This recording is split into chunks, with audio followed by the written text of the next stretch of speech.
Akibat dari fatwa Habaib Utsman bin Yahya ini, para pejuang Indonesia, pribumi, rakyat, santri, kiai digantung oleh Belanda atas fatwa dari Utsman bin Yahya. Mereka digantung di lapangan, ditembak mati oleh Belanda dengan alasan bahwa mereka itu adalah pengkhianat negara akibat fatwa daripada Utsman bin Yahya.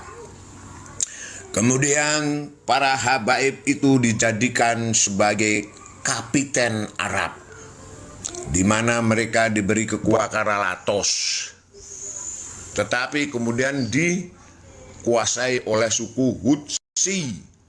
Maka terjadi perang di Yaman. Nah, yang membela Palestina itu bukan Habaib, tetapi suku Hutsi, di mana suku Hutsi ini adalah masih keturunan Nabi Muhammad, sedangkan suku Habaib itu adalah keturunan Askenasi. Jadi yang namanya di mana-mana nggak pernah itu yang namanya Habaib itu berjuang untuk Islam, nggak ada. Bahkan di Indonesia dipelopori oleh Habib Fahrul Barakbah, Sekretaris Jenderal PKI Kalimantan Timur. Kemudian oleh marga yang sama, yaitu Habib Ahmad Supyan Barakbah. Ahmad Supyan Barakbah ini adalah anggota DPR dari fraksi PKI. Operasi dari Habib Ahmad Supyan Barakbah adalah tidak hanya di Kalimantan Timur, Kalimantan Selatan, dan sebagainya, bahkan sampai Sarawak dan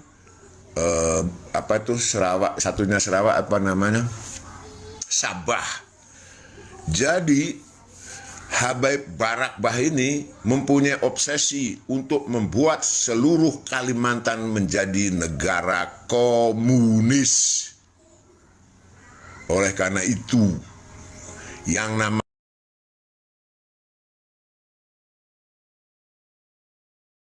Habaib itu sangat berpengalaman dalam per-PKI-an. Contohnya yaitu, kalau contoh orang real adalah di Yaman Selatan. Habaib berhasil mengkomuniskan Yaman Selatan pada tahun 1969 yang dipimpin oleh Habib Abdurrahman Assegaf, dibantu oleh sekretaris jenderalnya adalah Habib Abu Bakar Alatos. Kemudian berhasil dan mendirikan negara Yaman Selatan pada tahun 1969. Sayangnya, negara komunis Yaman Selatan pimpinan Habib Abdurrahman Assegaf itu runtuh, diserang oleh Yaman Utara, oleh suku Hutsi. Nah, sekarang suku Hutsi berperang melawan rejim komunis Yaman Selatan yang sudah runtuh. Dan yang berperang dengan Israel itu bukan Habaib Yaman Selatan, sama sekali bukan. Yang menembak dengan rudal kapal-kapal yang lewat di Laut Merah itu adalah suku Hutsi, bangsa Hutsi, bukan Habaib. Bangsa Habaib hanya duduk manis pegang telur. Itu. Jadi yang namanya Habaib itu tidak pernah membela Islam, nggak pernah. Begitu juga di Indonesia. Saya tidak akan membicarakan Al-Aidid, DN Al-Aidid dan Muso, karena mereka blasteran antara Habaib dengan lokal gitu. Yang akan saya bicarakan yang murni masih Habaib sebagai gembong PKI itu adalah Habib Fahrul Barakbah. Habib Fahrul Barakbah ini adalah sekretaris jenderal Partai Komunis Kalimantan Timur. Sedangkan Habib Fahrul Barakbah itu adalah anggota DPR dari fraksi Partai Komunis Indonesia. sepak terjang daripada Habib Ahmad Sufyan Barakbah tidak hanya di Indonesia saja, tetapi sampai di Sabah dan Sarawak. Kalau DN Al-Aidid itu juga Habib, tapi Habib blasteran, sudah ada darah pribuminya. Demikian juga dengan Habib Musa Al-Munawar, mereka masih ada blasteran dengan pribumi. Tetapi yang murni masih keturunan habaib asli, yaitu Habib Fahrul Barakbah dan Habib Ahmad Sufyan Barakbah. Sesungguhnya mereka adalah pencetus yang mempunyai otak intelektualnya, itu adalah Habib Ahmad Sufyan Barakbah dan Habib Fahrul Barakbah. Itu adalah otak gembong PKI di Indonesia. Begitu yang terjadi. Oleh karena itu, yang namanya habaib itu bukan hanya berpengalaman di dalam per-PKI-an, tetapi adalah antek-antek Belanda. Ketika Perang Diponegoro selesai dan Belanda bangkrut, maka dipanggillah habaib-habaib datang ke Indonesia. Habib Utsman bin Yahya dijadikan mufti Batavia untuk mengeluarkan fatwa bahwa perang melawan Belanda itu adalah bukan syahid, bukan jihad, tetapi melanggar syariat Islam. Oleh karena itu, akibat dari fatwa Habaib Utsman bin Yahya ini, para pejuang Indonesia, pribumi, rakyat, santri, kiai digantung oleh Belanda atas fatwa dari Utsman bin Yahya. Mereka digantung di lapangan, ditembak mati oleh Belanda dengan alasan bahwa mereka itu adalah pengkhianat negara akibat fatwa daripada Utsman bin Yahya.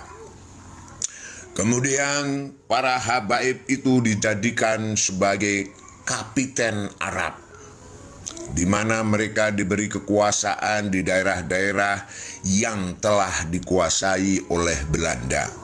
Mereka menjadi mata-mata Belanda. Mereka menyelidiki adakah pribumi yang akan memberontak kepada Belanda. Mereka adalah mata-mata intelijen daripada Belanda. Kemudian kalau ada gerakan-gerakan yang mencurigakan, mereka akan lapor kepada company, kepada Belanda, dan ditangkaplah orang yang akan melakukan pemberontakan kepada Belanda. Itulah adalah kapiten Arab yang terdiri daripada habaib-habaib itu. Kepada habaib-habaib yang berjasa besar kepada pemerintah kolonial Belanda, diberi wilayah kekuasaan dan diberi gelar pangeran. Salah satunya adalah yang berkuasa di Palangkaraya.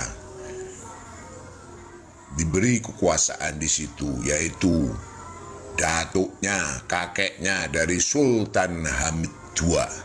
Itu adalah negara di Palangkaraya yang merupakan bikinan Belanda.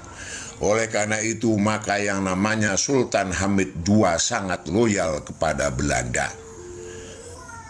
Sultan Hamid II terlibat dalam pemberontakan Westerling yang membunuh 40.000 rakyat di Makassar.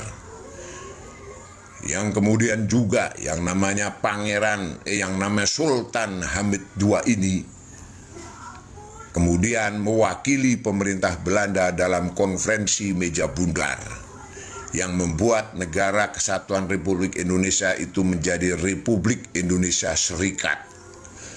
Tokoh dari Belanda dipimpin oleh Sultan Hamid II. Oleh karena itu, setelah Indonesia merdeka, maka pengkhianatan Sultan Hamid II ini diganjar dengan hukuman 10 tahun. Jadi Sultan Hamid II pangkat terakhirnya adalah Mayor Jenderal Kolonial Belanda.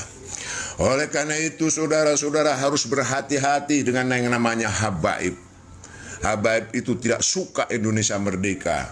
Oleh karena itu sampai sekarang akan berupaya membubarkan negara Kesatuan Republik Indonesia. Karena dengan bubarnya NKRI maka mereka akan mengambil keuntungan menjadi kaki tangan antek asing, sebagaimana mereka terbiasa menjadi antek Belanda. Oleh karena itu jangan heran kalau ada Rizik, kalau ada Bahar, kalau ada Lutfi, kalau ada Taufik yang selalu membuat kericuhan, yang selalu memprovokasi. Sebenarnya bukan untuk mendirikan agama negara Islam, tapi sebagai batu loncatan agar NKRI ini bubar dan mereka menjadi antek-antek asing dan kedudukannya menjadi semula seperti semula, yaitu sebagai warga kelas terhormat.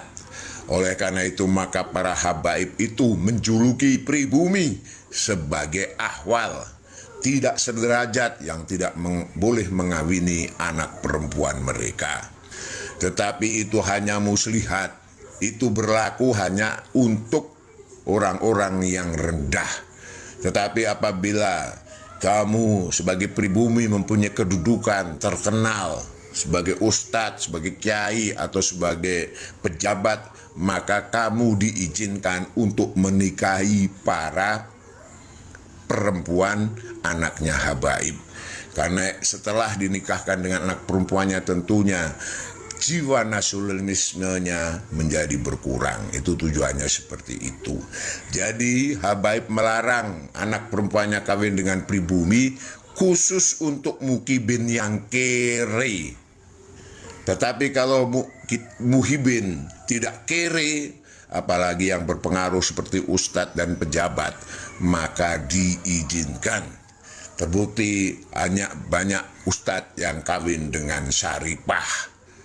Itu diizinkan sama habaib, tapi jangan kamu mencoba menikahi anak perempuan habaib kalau kamu hanya sebagai tukang parkir atau tukang batu.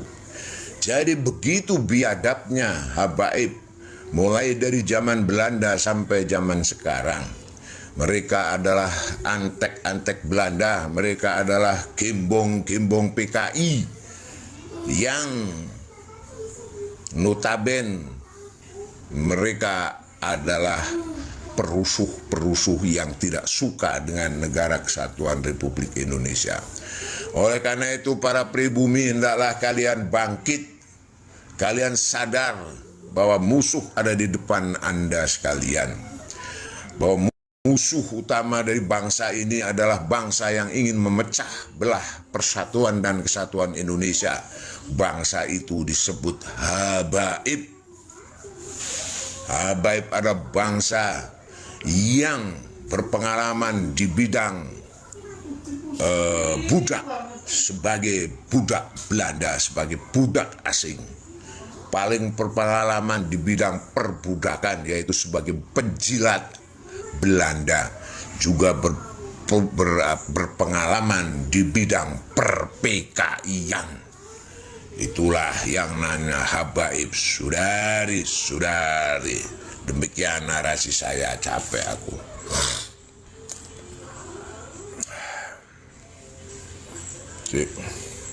Tak minum dulu aku, capek aku.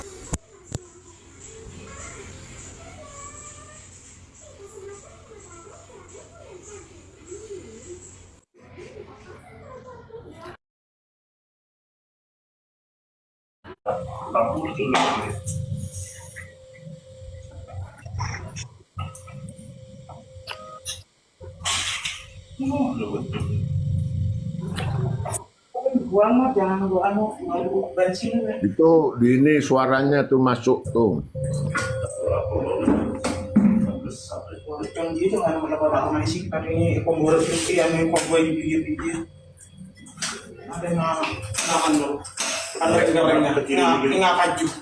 Kecilin dikit.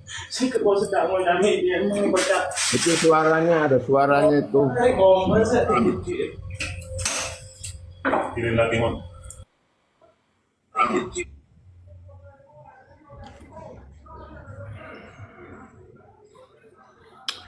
Silakan mau menanya habaib antek PKI atau habaib sebagai gembong PKI atau sebagai antek penjajah, saya jawab.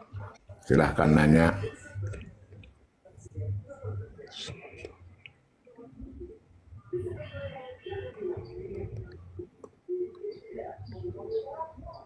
Hasan.